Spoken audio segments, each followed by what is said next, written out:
Global స్టార్‌గా ఎదుగుతున్నటువంటి 'రామ్ చరణ్', తమిళ super star 'సూర్య' వీరిద్దరి కాంబినేషన్‌లో అయితే ఒక మూవీ వచ్చే అవకాశం ఉందని ఒక చిన్న రూమర్ బయలుదేరింది. కాకపోతే ఈ మూవీలో 'సూర్య' ఒక విలన్ క్యారెక్టర్‌లో నటిస్తున్నాడని తెలుస్తుంది. ఇదే గాని నిజమైతే ఈ మూవీ ఒక సెన్సేషనల్ హిట్ అవ్వడం ఖాయంగా కనిపిస్తుంది. ఈ మూవీ యొక్క డైరెక్టర్ ఎవరు? బ్యానర్ ఏంటి? స్టోరీ ఏంటి? అన్న విషయాలైతే ఇంకా బయటికి రాలేదు. కానీ ప్రస్తుతానికి వీరిద్దరి కాంబినేషన్‌లో అయితే ఒక మూవీ వచ్చే అవకాశం ఉంది అనేది తెలుస్తుంది. ఒకప్పుడు స్టార్ హీరోలుగా ఎదిగినటువంటి వారు ఇప్పుడు విలన్ల క్యారెక్టర్‌లో మెప్పిస్తున్నారని చెప్పడంలో డౌట్ లేదు.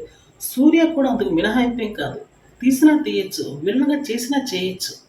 ఎందుకంటే బాలీవుడ్ ఇండస్ట్రీతో పాటు టాలీవుడ్ కూడా బాగా ఎదిగింది. బాలీవుడ్‌ని మించిపోయింది కాబట్టి ఇటువంటి ఆపర్చునిటీస్ ఉపయోగించుకోవడంలో తమిళ వాళ్ళు కూడా ముందే ఉంటున్నారని చెప్పుకోవాలి. ఏదో ఒక సినిమాలో విలన్‌గా చేసినంత మాత్రాన జీవితం మొత్తం విలన్‌గా చేస్తూ ఉండడు కాబట్టి అటువంటి ఆపర్చునిటీస్ అయితే మిస్ చేసుకోవట్లేదు తమిళ హీరోలు. ఇద్దరి కాంబినేషన్‌లో మూవీ అంటే సెట్ అయితే మాత్రం అది ఖచ్చితంగా మంచి సినిమా అవుతుంది. మంచి కలెక్షన్‌లు రాబట్టే మూవీ కూడా అవుతుందని చెప్పడంలో డౌట్ లేదు. భారతీయుడు మూవీ సెకండ్ పార్ట్ అయితే డిజాస్టర్ అయిన విషయం మనకు తెలిసిందే. అయితే ఓటీటీతో కుదుర్చుకున్నటువంటి డీల్ ప్రకారం ఈ మూవీని రిలీజ్ చేయడానికి వాళ్ళు ఇబ్బంది పడుతున్నారు. సినిమా థియేటర్‌లో రిలీజ్ అవ్వకముందు మంచి హైప్ అయితే ఉన్నమాట వాస్తవమే. కానీ రిలీజ్ అయిన తర్వాత డిజాస్టర్ టాక్ తెచ్చుకుంది. అందువల్ల ఓటీటీలో కూడా రిలీజ్ అయితే ఇటువంటి ఫలితమే ఎదురవుతుంది అని కూడా వాళ్ళు వెనకాడుతున్నారు.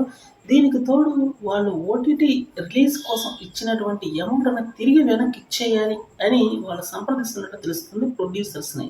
ఎందుకంటే మూవీ యొక్క హైప్‌ని బట్టి ముందే డీల్ కుదుర్చుకున్నారు. కానీ ఇప్పుడు ఈ మూవీ పూర్తి స్థాయిలో డిసప్పాయింటింగ్ మిగలడంతోటి వాళ్ళైతే వెనక్కి తగ్గుతున్నట్టు తెలుస్తుంది. మరి ఈ డీల్ ఎంతవరకు వెళ్తుందో చూడాలి. వాళ్ళు డబ్బులు తిరిగిస్తారా? ఇవ్వరా? లేకపోతే ముందుగానే రిలీజ్ చేయమంటారా? అనేదైతే తెలియాల్సి ఉంది. పవర్ స్టార్ పవన్ కళ్యాణ్ హీరోగా నటిస్తున్నటువంటి 'ఓజీ' మూవీకి అయితే మోక్షం కలిగే అవకాశం గట్టిగానే ఉందని తెలుస్తుంది. ఎందుకంటే పవన్ కళ్యాణ్ అయితే ఈ 2 మూవీస్‌ని అర్జెంట్‌గా కంప్లీట్ చేయాలన్నట్టు తెలుస్తుంది. 'వీరమల్లు' మూవీ గాని, ఇటువైపు ఈ మూవీ గాని ఈ రెండిటిని ఎట్ టైమ్‌లో ఫినిష్ చేసేసి రిలీజ్ చేసేయాలి అని తొందరపడుతున్నట్టు తెలుస్తుంది. ఓవైపు డైరెక్టర్లు కొత్త సినిమాలు ఒప్పుకోవడానికి ఇబ్బంది పడుతున్నారు.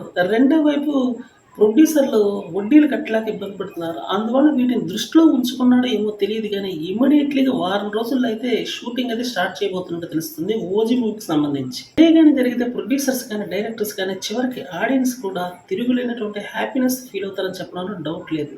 ఎందుకంటే పవర్ స్టార్ పవన్ కళ్యాణ్ మూవీస్‌ని ఇష్టపడే వాళ్ళు ఎక్కువ మంది ఉంటారు కాబట్టి వాళ్ళకి తిరుగులేనటువంటి ఎంటర్‌టైన్‌మెంట్ ఇచ్చినట్టు అవుతుంది.